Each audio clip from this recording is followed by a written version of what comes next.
Two simple steps to improve drawing in just 14 days. Starting with step number 1. Draw anything using simple shape. पर सवाल है कि मैंने कैसे और किस तरह से शेप को यूज करके ड्राइंग को इम्प्रूव किया था। इसको मैं तुम्हें एक एग्जांपल से समझाता हूँ। जरा वीडियोस को पॉज करो एंड इसमें मेजर शेप्स को फाइंड आउट करो। मुझे लगता है कि ये ड्राइंग में सर्कल एंड ट्राइंगल फिट बैठेंगे, लेकिन हो सकता है कि आप इसको 2 ट्राइंगल में ब्रेक डाउन करो या फिर इसके बजाय इसमें। तो देखा जाए तो इसको ड्रॉ करने का कोई एक सिंगल आइडिया नहीं है, कई सारे आइडिया है। बट इम्पोर्टेंट थिंग इज आपके लिए कौन सा आइडिया बेटर वर्क करता है। बट इससे पहले जान लो कि इस वीडियो में बताई हुई मेथड को यूज करके मुझे इनिशियल पुश तो मिल गया था, एंड अगर तुम भी उसको सही से अप्लाई करोगे तो डेफिनेटली ओनली 7 डेज में ड्राइंग को इम्प्रूव कर सकोगे। तो एक बार जरूर देख लेना। बट फिलहाल टॉपिक पर वापस आते हैं। तो मैंने सिंपली ट्राइंगल को सिलेक्ट कर लिया है। अब मैं ट्राइंगल को ड्रॉ कर लेता हूँ। साइज में थोड़ा वेरिएशन ना दिखे इसलिए मैं सेंटर लाइन को भी ड्रॉ कर लेता हूँ। मुझे ज्यादा एक्यूरेसी के लिए चेक करना है कि जो ट्राइंगल का एंगल है वो सही है या नहीं। उसके लिए रेफरेंस इमेजेस पे इस तरह से पेंसिल को होल्ड करूंगा और ड्राइंग पे स्लाइड कर दूंगा एंड मैच करके देखूंगा कि सही है या नहीं। इसके अलावा कौन से शेप दिख रहे?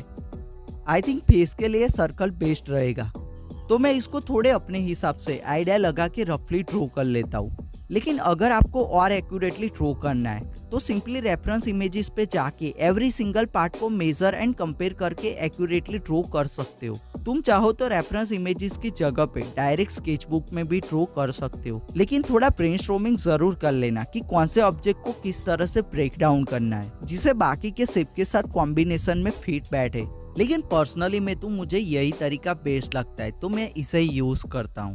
एंड जब तुम कॉन्फिडेंट हो जाओ कि सभी मेजर शेप्स राइट पोजीशन में, right angle and right size में है, उसके बाद ही तुम स्मॉलर शेप एंड डिटेलिंग में जाओ। Normally vertical and horizontal line को यूज करके जान सकते हो कि आपके ड्राइंग में ऑब्जेक्ट के एलिमेंट की एग्जैक्ट लोकेशन कहाँ पे है। फॉर एग्जाम्पल मुझे ये जानना है कि मेरी 2 आई कहाँ पे है। हमारे पास पहले ही सर्कल एंड ट्राइंगल की सेंटर लाइन ड्रॉ की हुई है, लेकिन आई की सेंटर साइड में अपर लाइन को ऑब्जर्व करो कि रेफरेंस इमेज में कहाँ पे लोकेटेड है। एंड यू कैन सी जो हमारी राइट साइड वाली लाइन है वो सर्कल एंड ट्राइंगल के टचिंग पॉइंट पर बिल्कुल मैच करती है। वहीं पर लेफ्ट वाली लाइन ट्राइंगल एंड सर्कल से थोड़ी दूर है। लेकिन आपको ये तरीका थोड़ा बोरिंग लगता है तो सिंपली पेंसिल को रेफरेंस इमेजेस पे इस तरह से होल्ड करके ऑब्जर्व कर सकते हो, एंड इधर से भी तुम्हें आइडिया लग जाएगा कि एग्जैक्ट लोकेशन कहाँ पे है। अब सिंपल सा काम है, जो भी हमारे पास इंफॉर्मेशन है उस बेस पर ड्रॉ कर लेंगे।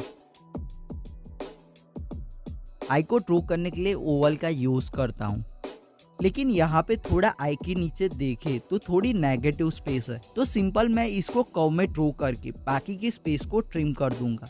अब मैं थोड़ा इस प्रोसेस को फास्ट करूँ तो बाकी के पोर्शन को एज्यूम करके सर्कल एंड कर्व में ड्रॉ कर लेता हूँ। लेकिन आप चाहते हो कि हर एक पोर्शन को एक्यूरेटली ड्रॉ करना, तो कोई एक पोर्शन को मेजर करो एंड उसके मेजरमेंट के बेस पे कंपैरिजन करो। फॉर एग्जांपल मैंने यहाँ पे फर्स्टली राइट वाली आई को मेजर किया। अब इसी मेजरमेंट से बाकी के पोर्शन के साथ कंपैरिजन करूंगा, एंड आप देख सकते हो कि नोज की लेंथ हमारे मेजरमेंट के बिल्कुल बराबर है। तो इसे हमें एक्चुअल में पता चल गया कि नोज इसी साइज में ड्रॉ करनी है। लेकिन वहीं पर सर्कल से मेजर करे तो जो कि एक्चुअल साइज से थोड़ी छोटी है, लाइक 1/3, थोड़ी क्रॉस चेकिंग करनी है तो अगेन वर्टिकल लाइन को ड्रॉ करके पता लगा सकते हो। एंड आप देख सकते हो कि राइट वाली आई का आउटर पोर्शन कान के लेफ्ट साइड में थोड़ा अंदर की ओर है। कान के लिए भी सेम प्रोसेस ही फॉलो करेंगे। ट्राइंगल के स्टार्टिंग पॉइंट से आई के एंडिंग पॉइंट को मैच करती लाइन दोनों साइड ड्रॉ कर लेता हूँ। अब मैंने सिंपल ड्रॉ करते टाइम 2 चीजों पे ध्यान रखा। एक तो जो भी हो गाइडलाइन के बेस पर लाइटली ड्रॉ करना है, एंड कंफर्म हो जाने के बाद ही डार्क कर लेना है।